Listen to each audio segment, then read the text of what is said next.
Bharatiya Janata party को मैं विश्वास लाना चाहता हूँ। यदि वो ईमानदार है और लोकतंत्र में विश्वास रखते हैं, ईवीएम को अलग कर दो, नए पेपर चुनाव कराओ। और योगी जी पता संजय दत्त सहन नहीं आती, वो भी एक अपना अपराधी है। संजय दत्त 1993 में उसके घर पर वो आज तक का 1,000 बंदूकें पाई गई थी, उनसे हाथ में आते हैं। और गरीब का बच्चा का पुत्र रोता है, कहता है कि हमारी शिक्षा पे बेकार है। सरकारी स्कूल जाता है, स्कूल बंद। सरकारी स्कूल में जब गरीब का बच्चा जाता है स्कूल बंद, तो प्लास्टिक बेच करके वो अपनी रोटी खाता है। और जो इनके धर्म बताया संजय दत्त को पैसा देते हैं और क्या घर में आते हैं, सम्मान करते हैं। गरीब का बच्चा प्लास्टिक बेच करके 2 व्यक्ति रोटी खाता है। ये आ रहे यूपी के बीजेपी राज्य में सबसे ज्यादा जो ये सपना देख रहे हैं, जो ये सपना देख रहे हैं बदल देंगे। आप लोगों को इस्लाम उनको छोड़ना है। बाबा साहब ने कहा था जो कौन अपना इतिहास नहीं जानती वो अपने भविष्य का निर्माण कर सकती। परम पूज्य बाबा साहब के दिशा निर्देश मैंने भी सब कर दिया है। मैंने कांशीराम जी के दिशा निर्देश, मैंने बहन जी के दिशा निर्देश, जब तक मैं जिंदा रहूँगा शादी नहीं करूँगा। बीएसपी में मैं पूरा जीवन दे दूँगा। मेरा नाम मतलब आकाश पाल है। मैं पूरी जिंदगी बीएसपी में देना चाहता हूँ। सेक्रीफाइस करना चाहता हूँ कि बीएसपी राष्ट्रीय पार्टी है। कहाँ रहने वाले हैं? मैं रहने वाला हूँ जनपद जलंधर का। बीएसपी राष्ट्रीय पार्टी है और बीएसपी एक आंदोलन वाली पार्टी है। भारत की तीसरी राष्ट्रीय पार्टी है बीएसपी। आकाश पाल नाम है। पूरा जीवन मैं साथ पार्टी में समर्पित करूँगा। मैं ना शादी बनाऊँगा, ना कोई घर बनाना है, ना परिवार बनाना है। इस देश में जो चमत्कार किया है लखनऊ में, जब खाने काम किया लखनऊ को डेवलपमेंट बनाने काम किया, जेल हवाई अड्डे बनाए बहन जी ने, और मेट्रो ट्रेन लगवाई नोएडा में, और सरकारी फूले नाम से हर व्यक्ति को 15,000 रुपये दिए, साइकिल दी हर व्यक्तियों को, उनके हक अदालत में काम किया। और जब भी दलितों पर अत्याचार होते थे तब बहन जी आ जाती। हमारे समाज में, पाल समाज में पूजा पाल को भी, जब उनके राजू पाल की हत्या हो गई, पूजा पाल को भी 5 लाख का चेक उनके घर में देने का काम किया। पूजा पाल भी होश में आ जाए, पूजा पाल होश में आ जाए। बीजेपी आपकी पार्टी नहीं है, अगली पार्टी है तो बहुजन समाज पार्टी की राष्ट्रीय पार्टी है। कोई भी पार्टी इसमें मुद्दे की बात नहीं कर रही है। मुद्दा रोजगार, मुद्दा शिक्षा, मुद्दा स्वास्थ्य।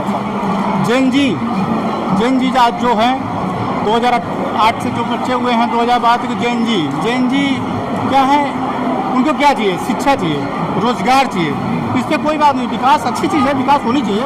हर पार्टी विकास करती है। बहन जी ने बहुत सारे विकास किए, लेकिन उसको नहीं गिनाया जाता। आज केवल धर्म के नाम पर राजनीति हो रही है। धार्मिक उन्माद जिसको बोल सकते हैं, ये हो रहा है, पूरे देश में हो रहा है, न कि यूपी में, पूरे देश में ही हो रहा है। इस पर ध्यान हटाकर सरकार को, वर्तमान सरकार को, अभी सरकार अच्छी चल रही है, जैसी चल रही है अच्छी चल रही है, उनको शिक्षा पर और स्वास्थ्य पर बहुत ध्यान देना चाहिए। क्या अपेक्षा कर रहे हैं 27 का जो चुनाव आने वाला है, किन मुद्दों को लेकर के आप लोग क्या देखना चाहते हैं? 27 की चुनाव रोजगार पर होगा, शिक्षा पर होगी, स्वास्थ्य पर होगी। क्या अपेक्षा कर रहे हैं आप बहन जी से? अपेक्षा है। बहन जी ने बहुत अपेक्षा पूरा भी किया है। 2007 से 2012 तक बहुत अच्छी सरकार बहन जी ने चलाया। अच्छी नौकरियां मिली, बैकलॉग से नौकरियां मिली हैं। वो बैकलॉग नौकरियां क्यों नहीं दे रही है सरकार?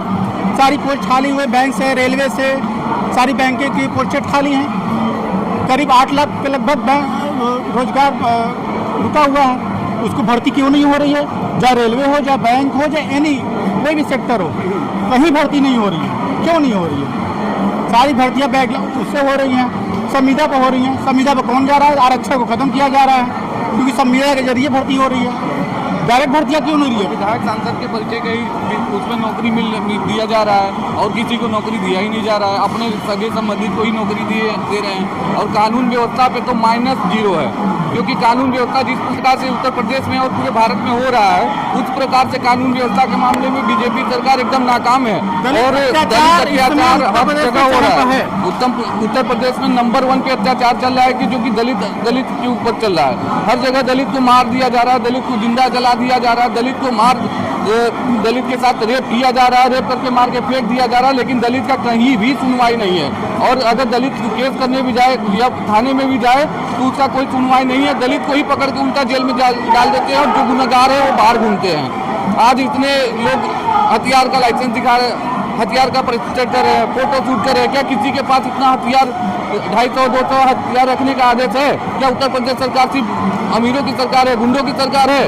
उत्तर प्रदेश सरकार में जितना दलित के ऊपर अत्याचार हो रहा है और दलित उत्पीड़न झेल रहा है, उतना किसी भी सरकार में नहीं झेली। और मायावती के टाइम में दलित से लेकर किसी भी पार्टी के ऊपर या किसी भी SC ST OBC के ऊपर कोई भी अत्याचार नहीं होता था। सभी लोग सुखी से रहते थे, सभी लोग अच्छे से रहते थे।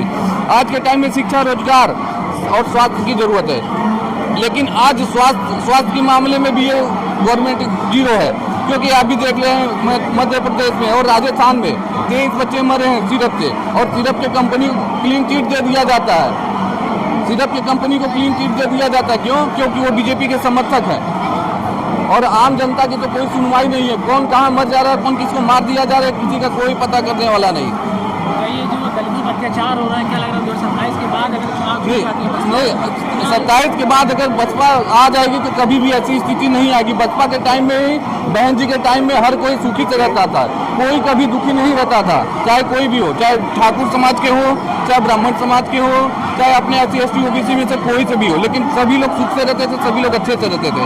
और लेकिन इस टाइम चरम सीमा पे एकदम है कि गुंडागर्दी के मामले में उत्तर प्रदेश नंबर 1 पे है, बिहार दूसरे नंबर पे है।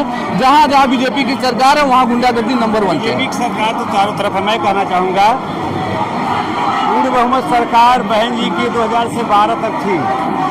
न किसी दलित पर अत्याचार हुआ, न किसी बैकवर्ड के ऊपर अत्याचार हुआ। 2012 के बाद माननीय मुलायम सिंह सरकार बनी, 17 तक चली। उसमें कुछ उन्माद शुरू हो गया, फिर इसके बाद बीजेपी की सरकार बनी। मैं अपने गीत के माध्यम से कहना चाहूँगा, हमीशन गायक R.K. गौतम, और जब तक हम लोग बहन जी को नहीं मुख्यमंत्री बनाएंगे तब तक हमारी आप समस्या ऐसी रहेगी। हर जगह, हर प्रदेशों में दलित मारे जाएंगे, सताए जाएंगे, कुचले जाएंगे। छुआछूत के भेद मिटावा मिलके ये भैया, छुआछूत के भेद मिलावा मिलके ये भैया, अब की बहन जी के विजयी बनावा ए भैया, अब की बहन जी के विजयी बनावा ए भैया। मिल जुल के तू बहन के जितावा, दिल्ली लाल किला वाले पे झंडा फहरावा, 2027 में जितावा ए भैया, अब की बहन जी के विजयी बनावा ए भैया, अब की बहन जी के विजयी बनावा ए भैया। क्या लग रहा है आपको 2027 में ये आपका गाना जो है साबित हो पाएगा? 100% नहीं, 101% ये गाना साबित हो जाएगा कि जनसलाब जैसे उमड़ा हुआ है। अगर कहीं कुछ गड़बड़ियां नहीं हुई, जैसे मेरे कहने का मतलब अगर आज EVM हटा दिया जाए, अगर कल चुनाव करा दिया जाए तो बहन जी कोई रोक नहीं पाएगा मुख्यमंत्री बनने से। उत्तर प्रदेश में भी रुकेगी तो सरकार BSP की बनेगी। हम पूरे बहुमत से 2017 में अपनी सरकार बना रहे हैं। तो बहन मायावती जी हमारी चीफ मिनिस्टर जब राज अशोका लाने को, जब राज अशोका लाने को जंग हमारी जारी है, लाखों करोड़ों चमचों पर तो मायावती ही बारी है। एक दिन बहन जी भी लाल किले से बोलेगी, बहना की बात न्यारी है, वो करोड़ों में भारी है।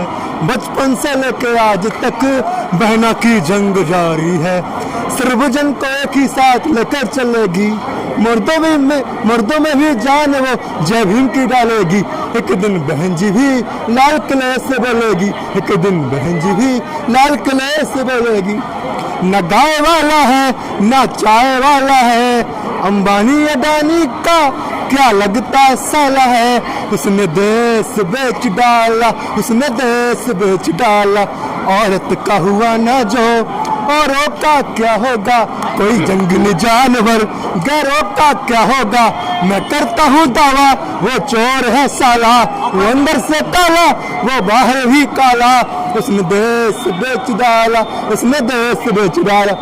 हम भीम के चाहने वाले, हम मिशन के हैं रखवाले। सम्राट अशोक की भूमि पर कोई गलत नजर ना डाले। संविधान किसी ने छेड़ा वो बख्शा नहीं जाएगा।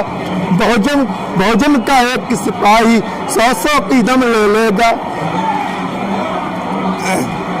जुल्म हम लोगों पर जो फिर से ढाया जाएगा, तूफान उठा देंगे जो सताया जाएगा। कह दो जालिमों से बाज आया, वरना भीमा कोरे गांव को फिर से दुरा जाएगा।